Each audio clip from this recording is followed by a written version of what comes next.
The bells rang for 4 minutes. One for every century since the arrival of the first African slaves in the English-speaking colonies that would become America. Taken from what is now Angola, they were sold for food to the struggling colonists, the first of hundreds of thousands that would follow, creating history, changing history. Don't let other people define who we are and who we were, who our ancestors were, because when you read the typical history books, it's their version of history. They do not tell you about the good things that we did. They tell you about our ancestry was all about slavery.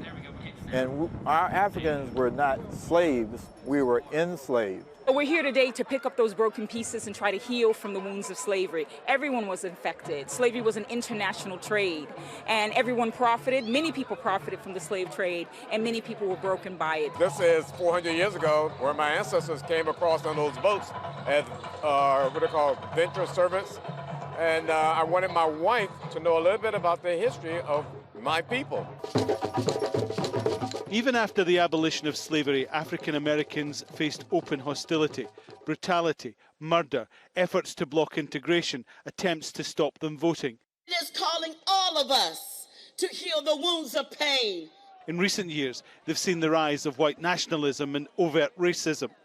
There are those who believe that the legacy of what happened 400 years ago has never been fully addressed, that there's still inequality, still discrimination. And until those are fixed, then America will never truly be a united state.